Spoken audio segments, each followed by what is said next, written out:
On October 30th, officers seized and killed a squirrel from a private residence, an act that ignited a storm of outrage across social media. And a week later, officers reported receiving more than 10 bomb threats in a single day. But why had officers gone through all this effort to kill a squirrel? And how did it provoke such a powerful response from the public? Well, the squirrel in question was no ordinary wild animal. It was Peanut, a family's beloved pet, who had become an international social media star. And now the internet, demanding justice for Peanut and his owners, began a witch hunt to find the snitch responsible. This is the individual who reported Peanut. Spread her name. Little did the public know, they got the wrong person. But if it wasn't her, then who? And why did they want a seemingly innocent squirrel dead? Well, despite the squirrel's influencer status and charming personality, Peanut had a rough start. According to the animal's owner, Mark Longo, he discovered Peanut orphaned after a road accident. Crossing a busy street, and right before that I saw a squirrel get hit by a car. And as I got closer to the intersection, there was a little baby, and he was trying to cross the same street. So I tried to, step in front of him and get him out of the street. And instead of running away, he actually crawled up me. So that's when our journey began. Mark explained that he initially tried reaching out to wildlife rehabilitators and vets, but no one agreed to take the young squirrel. Anyone I did get a hold of was like, if you bring him here, they're going to euthanize him. There's really nothing we could do. So he decided to care for Peanut himself in his home in Norwalk, Connecticut, until Peanut was ready to survive in the wild. However, when he attempted to release Peanut after 8 months, things didn't go as planned. But unfortunately, a day and a half later, Peanut did get attacked. He ended up losing half of his tail, and he found his way home. And that was the end of Peanut's wildlife career. So Mark adopted him, and they had been living together ever since. When Mark started sharing moments of Peanut's life with him and his partner Daniela, viewers were captivated by the clever, affectionate squirrel. And as Peanut's social media account started to gain traction, he grew into a social media star with fans of his own. In 2022, Peanut and Mark even went viral on The Dodo for their heartwarming rescue to best friend story. In the spring of 2023, Mark and Daniela moved to Pine City, New York, and established Peanut's Freedom Farm Animal Sanctuary, which is a non-profit that serves as a haven where neglected and homeless animals receive a second chance at life. Peanut is the heart of the organization. We understood that this internet sensation was a wave, and we wanted to turn it into something great, so we moved to New York from Connecticut and have rescued over 300 animals, all in the name of Peanut. I used his social media to gather the funding to continue to help animals. But despite Peanut's beloved status and the positive impact he inspired, not everyone viewed this unusual pet with the same affection. As Mark and Daniela continued their mission to rescue animals, the online fame would soon catch the attention of disturbingly ruthless authorities. On October 30th, Mark posted an unexpected update on Peanut's Instagram that left followers stunned. Well, internet, you won. You took one of the most amazing animals away from me because of your selfishness. Today, at 10 a.m. Wednesday, October 30th, 2024, the New York State DEC showed up to my house and took Peanut. He was taken to the euthanized. For the last 7 years, Peanut has been my best friend. He's been the center of my world and many of yours for so long. I don't know how to process this emotionally. But why would government officials from the Department of Environmental Conservation take away a pet squirrel who had been a source of joy for so many? Mark told reporters the search warrant cited unlawful possession of wildlife on his property. DEC officers confiscated both Peanut and Fred the raccoon, who had also been living with them. I was just going through my daily routine of feeding all of our 71 rescue horses at our nonprofit animal rescue.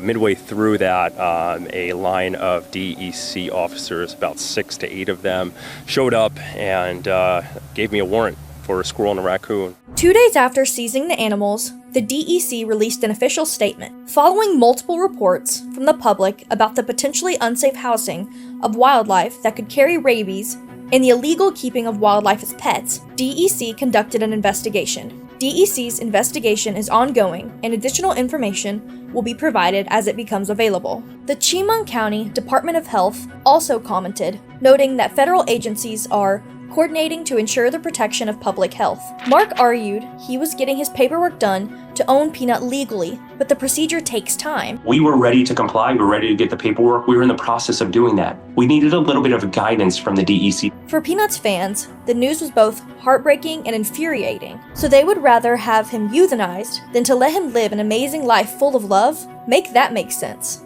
unreal. Why on earth would they euthanize? Why not give it to licensed farms for wildlife? I'm so sorry. Special hell and karma for people who file complaints for an innocent being living his best life. Just be ready. Some even question the federal authorities' decision and credibility in the matter. Seriously, someone signed a search warrant for squirrel and raccoon? Never underestimate the stupidity of the legal system. What the New York DEC did is animal cruelty and a gross overreach. They need to be audited. And if the story couldn't get any worse, Mark revealed in a later interview how the DEC treated him like a terrorist during the raid. We complied. We weren't allowed to move. We were police escorted into the bathroom. Mind you, this is a search warrant for a squirrel and a raccoon. And I feel like this was a little bit of an overkill. According to Mark, officials ransacked his home and asked unusual questions during the 5-hour search. They asked my wife, who is of German descent, what her immigration status was. They asked if I had cameras in my house, Mark told the New York Post. While some cases might require authorities to ask about immigration status, surely a case about wildlife wasn't one, right? Or were there potentially racial undertones with an assumption amongst the officials that only an immigrant would allow wildlife into the home? As for the camera check, sure, it could have been standard protocol. Or, perhaps, this question was more of a threat, as if they would have been treated differently if there were no cameras. The internet was in agreement. This was too much. This was just a complete waste of department resources that could have been better spent doing literally anything else. But Peanut's confiscation didn't just affect Mark, his wife, and Peanut's fans. It could significantly impact the non-profit animal sanctuary that the couple ran. You're not only hurting my family by taking Peanut away from me, but you're also hurting the organization that we started on the back of a rescue squirrel. We named this organization Peanut's Freedom Farm because he has been such a big portion of my life and so many people around the world. Mark also explained they relied heavily on Peanut and his internet family to gather donations to help more animals. In response to the overwhelming support online, Mark created a petition on change.org, urging the DEC to return Peanut to his family. Within days, the petition had gained tens of thousands of signatures. Dear lawmakers, please look into this situation and stop this. This is madness. Please give the guy his squirrel back. That little animal has brought so much love and so much joy to so many people in such a dark time in history. This is wrong. Alongside the petition, Mark also launched a GoFundMe campaign to raise funds for the sanctuary and its hundreds of rescue animals, which had previously relied on Peanut's social media income. By November 12th, the campaign had raised over $200,000. However, despite the outpouring of public support, the situation remained unresolved. The lack of transparency from the DEC left everyone in a tense state of uncertainty in the following days. We have the understanding that the DEC will not tell us whether or not Peanut is alive or not. So I can't give you a definitive answer of whether or not he's still here with us. I hope we have an opportunity to take him back and continue this journey on starting a nonprofit in a squirrel's name. Would the DEC respond to the public's demand? Could the overwhelming support from across the globe be enough to bring Peanut home? Then, on November 1st... Hi, everyone.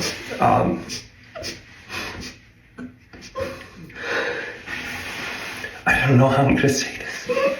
Instagram famous animals Peanut the squirrel and Fred the raccoon have been euthanized by New York authorities after being seized by the Department of Environmental Conservation. Later that day, the New York State DEC and Chemung County Department of Health issued a joint statement also confirming that the two animals had been euthanized. After Mark's heartbreaking post announcing Peanut's death, Peanut was the best thing that ever happened to us. And we got confirmation that they put him down.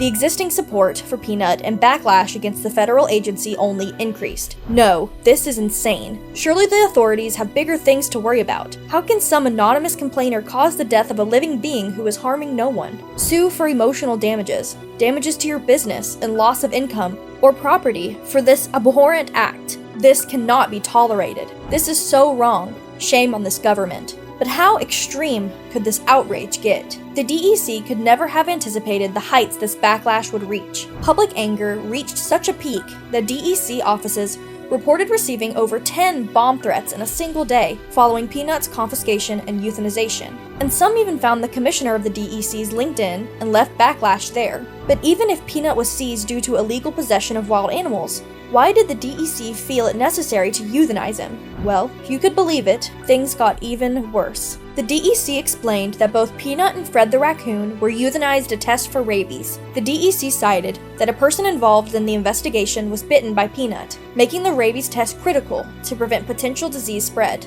According to the CDC, animals showing signs of rabies should be immediately euthanized by a professional, and specimens should be submitted to a qualified rabies laboratory for testing. However, the CDC also noted that animals who bite a person may also undergo 10-day observation if the euthanasia is not preferred, particularly if there is the possibility to rehome the animal. This suggests that quarantine might have been an option in Peanut's case, making this case all the more infuriating. On top of this, protesters argued that squirrels are rarely found to carry rabies, and Peanut, having been raised as a pet, was even less of a risk. You can absolutely hold an animal in quarantine and wait a couple weeks to see if it has rabies, which is what you would do with every other type of pet animal that has bitten a human without being properly vaccinated. The squirrel's death was not necessary whatsoever. The people who impounded it should be ashamed. The biggest problem is that Peanut was not just a squirrel. He was an ambassador for wildlife and the face mascot of his owner's foundation. He should have been quarantined and released if the government was truly worried about rabies. Some experts also chimed in. I'm a licensed New York wildlife rehabber. Squirrels rarely become rabies carriers. They almost never survive the attack from the rabid animal. But for Mark, the fact that Peanut had bitten one of the officers at all was suspect.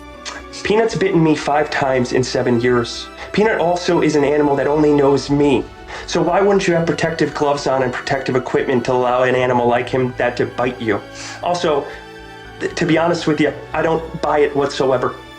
The fact I didn't know about squirrels ever in my life, and when I came to Peanut a couple of years ago, he would have never bitten me. He never bit me. Peanut's supporters included prominent figures like Elon Musk, who openly criticized the actions of government officials, his platform. The government should not be allowed to barge into your house and kill your pet. That's messed up. Even if it's illegal to have a pet squirrel, which it shouldn't be, why kill Peanut instead of simply releasing him into the forest? He also argued that DEC's approach to handling the matter was inappropriate. There are around 600 million active accounts on this platform. Mistakes are bound to be made at such a scale, but we try to fix them quickly. There will always be some false positives and false negatives, but we aspire to take corrective action rapidly. But the story truly became national when J.D. Vance from the Republican Party spoke on the matter at a campaign event in Sanford, North Carolina, 2 days before the presidential election. So I know Don's fired up about Peanut the squirrel. Have you seen the videos of this squirrel? He's a genius, or he was. However, not everyone saw Peanut's story as a simple case of government overreach. As the debate intensified, some members of the public began to question the owner's responsibility. It's sad, but 95% of the blame falls on this dude for being irresponsible and publicizing his illegal activity all over TikTok. This is not a case of the evil government being mean to its citizens, but rather a case of somebody ignoring all health regulations and warnings he got for his own benefit. He runs an animal rescue. He knew the law and how to go about things legally. He chose not to, and animals were hurt as a result. If he loved that squirrel, he wouldn't have put it in harm's way like that. Some experts also weighed in, highlighting errors on Mark's part. Dr. Todd Grande, a counselor that discusses mental health and human behavior, posted an in-depth analysis of the situation. His actions are what led to the problem. Mark made bad decisions. He attracted the attention of the DEC. I'm not confident that Mark has been entirely honest about everything. For instance, in various news reports, Mark supplied different stories about how many agents raided his house. In one account, he said 10 to 15 agents raided. In another, the range was from 6 to 8. Similarly, Margaret, a zoologist and animal rescue expert, took to TikTok to share her perspective. But it sounds to me like this guy did not have a permit to have these 2 animals, which is very illegal. And unfortunately, even though this guy had very good intentions and he loved this animal a lot, and it does sound like the animal loved him, it is still not an ethical thing to do.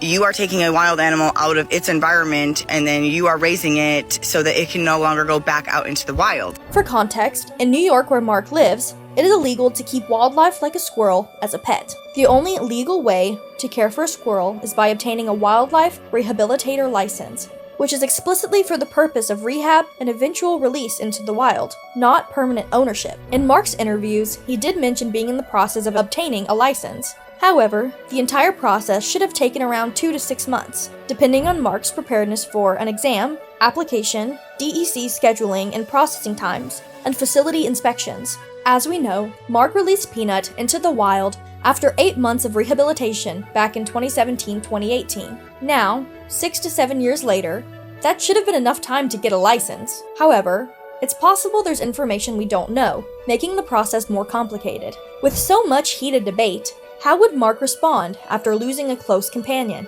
Mark is pursuing legal action, hoping to hold the authorities accountable for what he viewed as a grave injustice. Yes, we're going to be, moving forward with some legal action. We can't talk much about it right now as we are in the beginning stages of it, but we will be moving forward. This is not going to be the last of this. Peanut did not die in vain. Fans supported his decision wholeheartedly, but when it came to the tragedy, one major question still loomed. Who was behind the anonymous reports? It's the people who did this that should be put down. I hope those behind the reports don't sleep at night. Why would someone complain about a pet squirrel? As speculation grew, the name of a Texas woman, Monica Kiesler, surfaced as a potential suspect. So they found the woman that was responsible for reporting Peanut the squirrel and Fred the raccoon. One of the first to accuse Monica Kiesler was the Twitter user Tala Smith, who alleged, on a called-in complaint by this photographer Monica Kiesler to the DEC for unknown reasons, the woman proceeded to brag on her now-deleted Facebook account. She's also ditched Instagram and LinkedIn because people found out who she is. The tweet went viral, reaching over 9 million views, which naturally sent a wave of backlash towards the alleged suspect. Oh, the Karen that killed Peanut. Monica Kiesler bragged about Peanut and Fred being taken away from their family. Let's find out more about her and shame this evil family pet's animal killer. And it wasn't long before internet users began expressing hostile intentions. She is of less value than Peanut and Fred. Just do the same to her, and we will still feel sorry for the innocent animals. Still, there wasn't enough proof that Monica Kiesler had been the one to tip the authorities off, and that meant one thing: more digging was required. TikToker Dolly Blondie, in particular, did some sleuthing. In my honest opinion, I think this is what's happened to Monica. This is a sick game of telephone and an urban myth that just got twisted around. She clarified that viral screenshots, supposedly from Monica's account, were fake. This is not Monica Kiesler. This is coming from a fake account. This is Monica's real account. So you can see she's following 4,000 people. She has 1,500 followers. She also has 8,000 likes, and she's had this profile for a few years. The profile that posted this is a fake account. So you can see there's only 4 people following, only 4 followers, only 6 likes. This is a baby account. This is a brand new account. So somebody made this. So this is a fraudulent post. This is not from Monica Kiesler. One of Monica's clients also came forward to defend her. So I know Monica Kiesler. She has taken our family pictures before, and I know her character. She did not do this. And it wouldn't be long before actual evidence became public. Monica appeared in an interview with her attorney, where she revealed that she was, in fact, a fan of Peanut, and the news of his euthanization affected her deeply. Well, in the last few years, my twin boys and I have followed the story of Peanut and Fred, and because we also have rehabbed squirrels, and we found such joy, like the rest of the world, in seeing the videos of Peanut and Fred.